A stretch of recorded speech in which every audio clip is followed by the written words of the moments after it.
보실 말씀은 요한계시록 1장 9절로 11절 그리고 17절을 보시겠습니다. 나 요한은 너희 형제요 예수의 환난과 나라와 참음에 동참하는 자라. 하나님의 말씀과 예수를 증언하였으므로 말미암아 반모라 하는 섬에 있었더니 주의 날에 내가 성령에 감동되어 내 뒤에서 나는 나팔 소리 같은 큰 음성을 들으니 이르되 네가 보는 것을 두루마리, 에소스, 에베소, 스무나, 버가모, 두아디라, 사데, 빌라델비아, 라오디게아 등 7교회에 보내라 하시기로 내가 볼 때에 그의 발 앞에 엎드러져 죽은 자같이 되며 그가 오른손을 내게 얹고 이르시되 두려워하지 말라. 나는 처음이요 마지막이니. 아멘. 어떤 사람이 예언을 할 때에 10가지 예언해주고 절반만 맞아도 매우 신령하다 그럽니다. 그러나 하나님의 참된 예언은 그대로 다 적중이 되는 것이 원칙입니다. 어떤 특수한 경우 아닌다면 다 그대로 선포한 대로 되어야 됩니다. 수많은 사람들 그동안에 예수님의 재림의 날짜를 말하고 성경에 재림의 날짜는 예수님 자신도 모른다 그러고 천사들도 모르고 아버지만 아신다고 그랬는데 수많은 사람들이 예언을 했지만 적중하지를 못했죠. 왜냐하면 성경에 그렇게 날짜를 알 수 없다 했기 때문에 안 되는 거죠. 주로 보면 신비주의자들, 뭐 특별한 일도 없이 그냥 날짜가 언제 될까 이런 사람들이 이제 말한 거기 때문에 다 거짓말입니다. 그러나 사도 요한은 예수님의 재림에 대해서 날짜를 말한 것이 아니고 요한이 이 계시를 받을 때에 그때 그 정황을 보면은 적어도 사도고 또 그는 복음을 위해서 순교적 신앙으로 일하다가 죄인 취급받아서 유배지에 왔기 때문에 사도 요한의 그 정황을 보면은 사도 요한이 받은 계시는 정말 우리 일반 목사나 어떤 사람들이 받았다 하는 그런 계시 정황하고는 사뭇 다릅니다. 이래서 이 계시를 받은 사도 요한의 그 정황을 살펴보려고 합니다. 먼저는 그는 예수님을 목숨 걸고 증거하다가 이제 죄인 취급받아서 유배지에 온 상태입니다. 사도 요한은 이제 전설에 의하면 기름 가마에 넣었다가 죽었나 해서 살펴보니까 또 죽지도 않고 독약을 먹이도 죽지도 않고 이래서 할 수 없이 유배지로 보냈다 뭐 그런 전설이 있습니다. 어쨌든 그는 이렇게 핍박을 받아서 유배지에 와서 이 계시를 받았다는 사실이죠.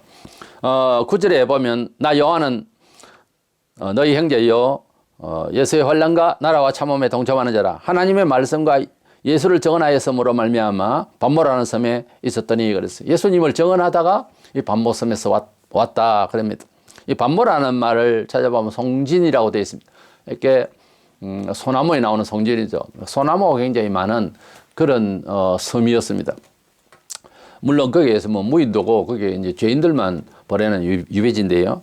그곳에서 그가 이제 기도하고 매일 그렇게 지냈겠죠. 그러다가 어느 날 주일날 묵상 중에 주님이 나타나셔서 이 계시를 이제 주시게 된 거예요. 거기에 지금 요한의 그 행적을 생각해서 요한의 기념 수도원이 그 산 정상에 있는 걸로 압니다. 사도 요한은 이렇게 고난의 유배지에서 그가 이 말세에 대한 계시를 받게 되었다고 하는 사실 앞에 우리가 힌트를 얻는 것은 우리가 은혜를 받을 때에 무조건 은혜를 달라 이거보다 하나님의 말씀대로 추건히 살아가고 열심히 기도하는 중에 보면 특별히 안 믿는 사람이 믿게 되거나 믿는 사람도 더 잘 믿으려면 반드시 핍박이 생깁니다. 핍박이 생길 때에 사회적 구조적 어떤 이런 윤리적 이런 것을 넘어서서 그 안에서 역사하는 마귀의 세계를 알아야 됩니다. 마귀는 진리대로 사는 것을 싫어하거든요. 그래서 나는 별 핍박이 없었다는 말은 진리대로 간절하지 않았다는 말하고 똑같은 말입니다. 그걸 아주 인격적으로 말을 하려고 하는데 그건 아니에요. 그게 잘된 것이 아니라니까요. 이제 핍박을 받는 것이 원칙입니다.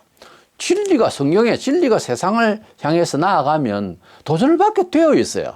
그래서 구조적으로 사회적으로 그런 것보다 어떤 풍습이나 또는 사회윤리적인 그 시대적인 어떤 가치관 이런 것이 뒤집어쓰고 들어온 귀신이 싫어하는 거예요. 마귀가 싫어하는 거거든요. 때문에 갑자기 돌변하라는 것이라기보다 억지로 돌변하는 것이 아니라 진리와 비진리를 놓고 보면 온 세상은 비진리거든요. 이제 진리로 살겠다 하면은 비진리의 합리적인 입장에서 무엇이든 이해하고 살자 하는 그런 사람들의 입장에서 보면 왜 갑자기 그렇게 극단적이냐 이런 식으로 나온다고요. 그것이 극단이 아니고 사실인데 참된 것인데 그렇게 보기 때문에 핍박이 반드시 나오게 되는 것입니다. 그럴 때에 은혜를 받는다 이렇게 알고 계셔야 됩니다. 베드로전서 4장 14절에 보면 너희가 그리스도의 이름으로 치욕을 당하면 복 있는 자로다. 영광의 영고 하나님의 영이 너희 위에 계심이라 그랬어요. 베드로 사도를 통해서 우리에게 주고자 하신 메시지는 우리가 주를 위하여서 살고 주의 뜻대로 살려고 하다 보면 핍박이 생기는데 그때서 비로소 성령이 감화를 한다는 거죠. 우리가 신앙생활을 돌이켜보면 핍박받을 때 오히려 은혜를 받아요. 또 국가적으로도 환란이 오고 이럴 때 기독교인들이 오히려 그때 또 은혜를 받았어요. 물론 우리가 열심을 내고 평화시대에서 열심을 이렇게 내다보면 또 은혜를 받을 수 있지만 그 억지로 그렇게 하는 것이 아니고 우리가 말씀대로 살고 열심을 내다보면 핍박을 받는단 말이에요. 핍박을 받을 때에 영감을 얻는다고요. 오히려. 수교이 그랬다는 아닙니까? 그리스도의 이름으로 치욕을 당할 때 그때 영광의 영, 하나님의 영이 우리 위에 계심이라 성령 충만하게 된다는 그 말이죠. 이래서 사도 요한이 이 은혜를 받은 것은 바로 핍박을 받고 이제 유배지에 있을 때에 이런 상황이 왔다는 점을 알고 우리도 또 이렇게 주의 뜻대로 살 때에 힘들면 성령께서 또 감화 감동하심을 함께 체험할 줄로 알고 도외시 말고 우리가 하나님 말씀 안에서 잘 나아가기를 바랍니다. 두 번째 생각하는 것은 사도 요한이 이 계시를 받는 때가 언젠가 아마 주일이었습니다. 우리가 역사상 보면은 주일날 예배 드리면서 뭐 전도를 해가지고 올 수도 있고요. 스스로 올 수도 있는데 부름을 받아서 그때 거의 다 은혜를 받아요. 왜냐하면 말씀이 있고 거기에 예배가 있고 공동체 의식이 있고 하기 때문에 풍성하죠. 아무래도 하나님을 만난다고 하는 느낌과 이해와 모든 것이 동원이 되니까 그런가 봐요. 그렇지 않는 경우도 있지만은 주로 예배 때 이제 대표적으로 이제 주일 예배 때 주로 은혜를 많이 받습니다. 근데 사도 요한은 유배지에서 혼자서 아마 묵상하며 예배한 것 같아요. 그때에 1장 10절에 주의 날에 내가 성령에 감동되어 내 뒤에서 나는 나팔 소리 같은 큰 음성을 들으니 그랬어요. 사도들이 주님과 함께 있을 때는 토요일 안식일 유대인들과 이제 유대인들이 안식일을 지키니까 거기 이제 모이기도 하고 그렇게 하다가 사도행전에 들어가면은 좀 과도기적인 게 있죠. 그러나 주님이 부활하신 날을 기념하기 위해서 주의 날, 부활일 날에 이제 모이게 된 거예요. 그래서 아주 급속도로 빨리 예배일을 안식일 토요일에서 주일로 이제 바뀌어져서 주의 날에 하는 말은 주님의 부활일을 말해요. The Lord's Day 주의 날에 모여서 예배하는 이런 내용으로 이제 바뀌었어요.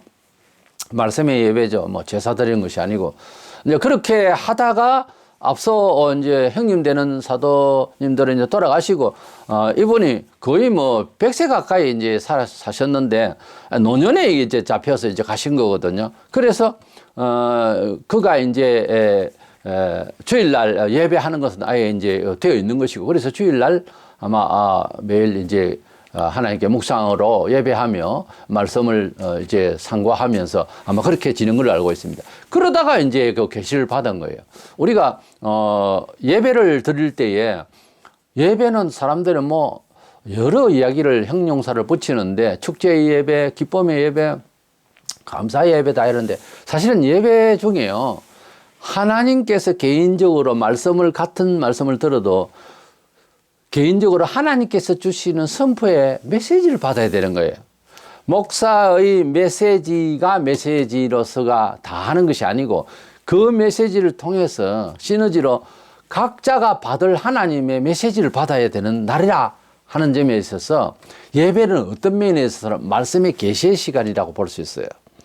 그래서 묵상하며 예배하며 할 때는 반드시 하나님께서 내 마음에 주시는 메시지가 있어야 된다는 거예요. 목사도 그런 고민을 해요. 설교를 하다가 오늘 설교에 여러 말 중에서 한마디라도 마음속에 들어가기를 원해요.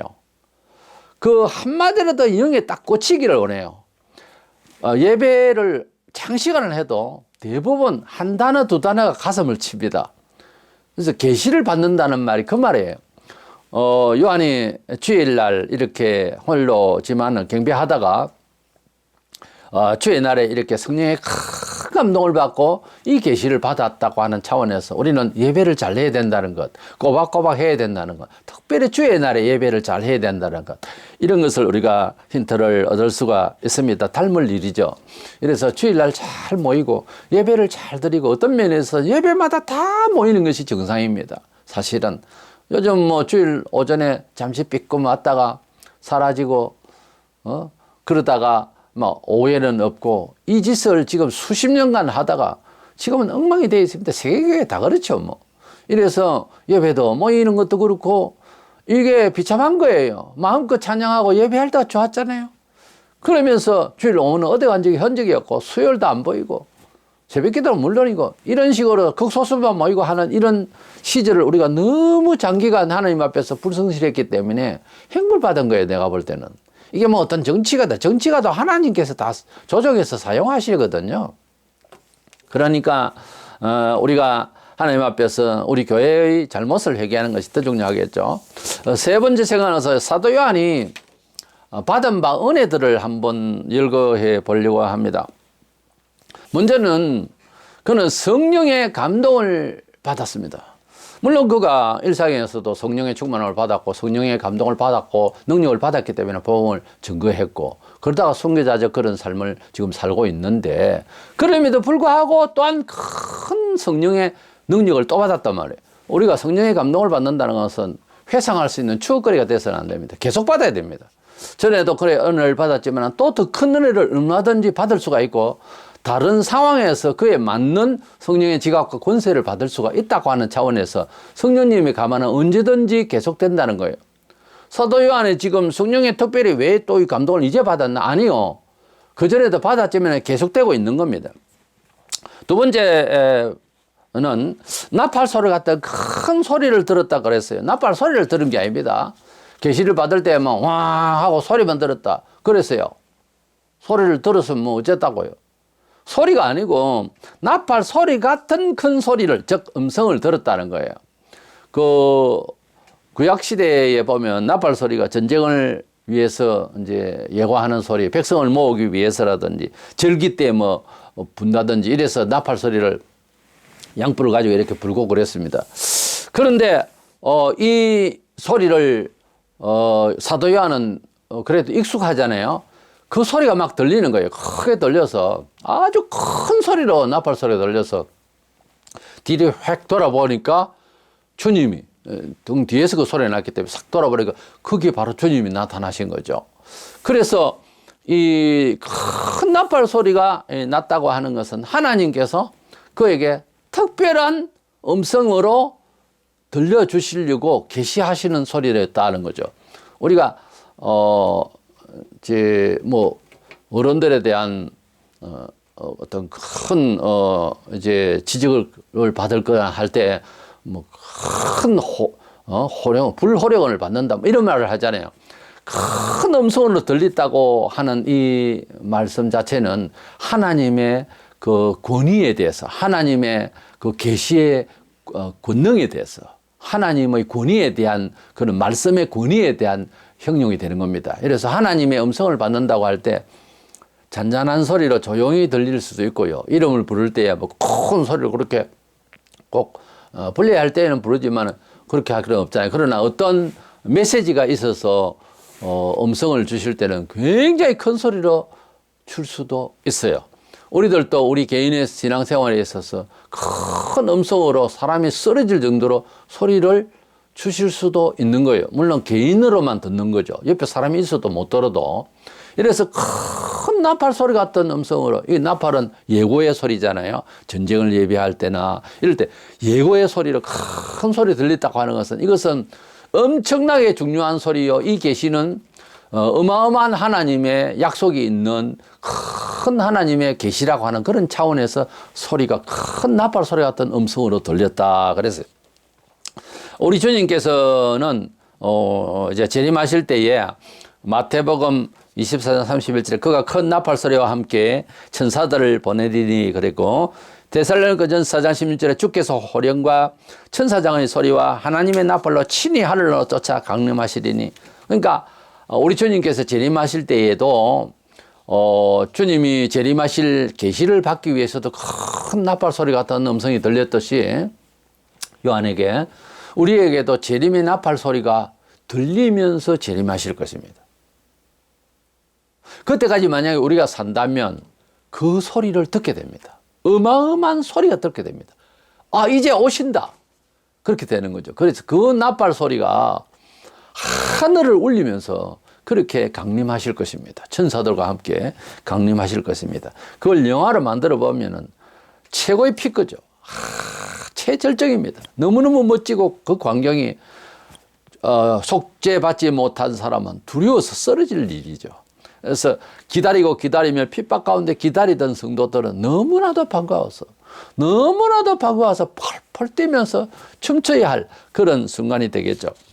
주께서 호령과 천사장의 소리와 하나님의 나팔로 그래서 큰 소리를 불면서 그렇게 주님이 강림하시게 될 것입니다.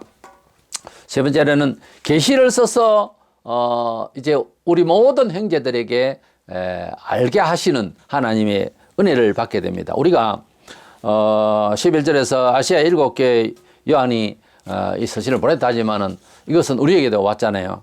우리가 은혜 받은 것 중에서요, 자기 개인의 은혜가 있고, 그런데 다른 사람에게도 은혜를 받도록끔 복음을 전하고 간증을 하고 또 하나님의 은혜의 사랑을 받아서 사랑을 물질로도 전하고, 이게 전한다는 것이 얼마나 행복한 일인지 모릅니다. 물질로도 전할 때도 기쁜데요, 생명을 건지는 일, 이건 복음 전하는 것 아닙니까? 말 한마디라도, 문자 하나라도 복음을 전해서 생명을 건질 수 있는 그런 사랑의 메시지, 구원의 메시지를 전달한다고 하는 것은 굉장히 큰 은혜입니다. 요한은 개인의 은혜, 물론 개인의 은혜를 받을 수도 있잖아요, 고난 중에. 그러나 우리에게 전달할 수 있는 그런 가운데서도 우리에게 꼭 전달해야 되는 이 전달의 복음의 메신저로서의 역할을 할 수 있도록 이런 계시를 받았다는 것이 큰 은혜라 그 말입니다. 우리가 같은 은혜를 받아 개인의 은혜가 있고 함께 나눌 만한 그런 은혜가 있어요. 그래서 그 은혜를 내가 얼마나 일상에서 나누고 있는가 반성해 보세요.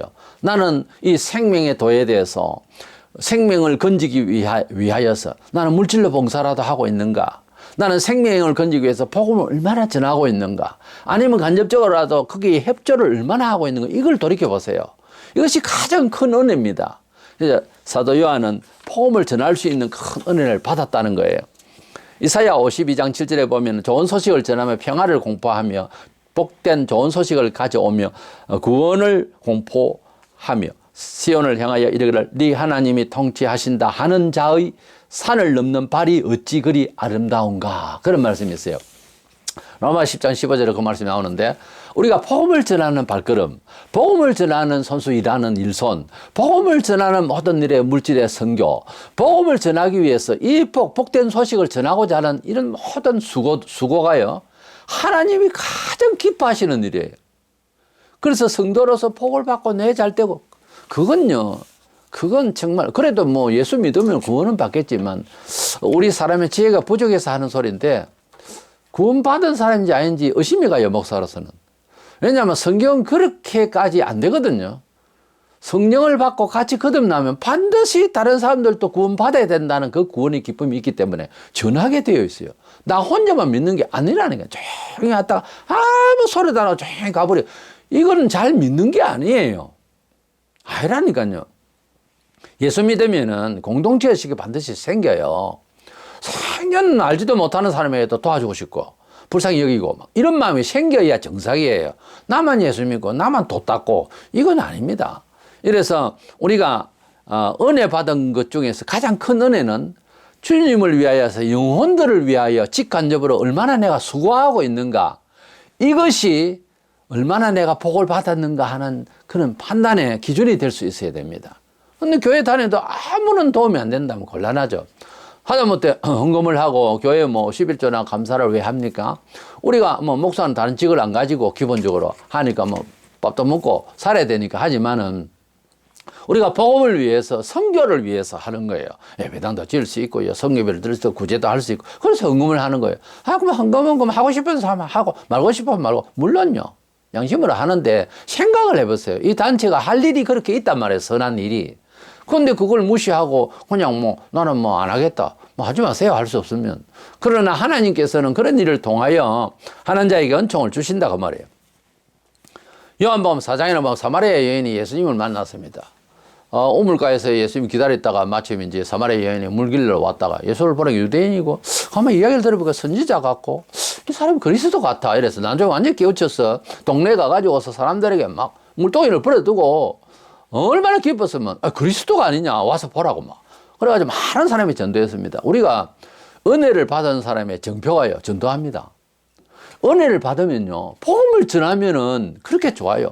전하지 않으면 안 된다는 그런 의지가 새롭게 생겨서 거룩한 부담감이 나로 하여금 괴롭다고요. 복음을 안 전하면 안 되는 거예요.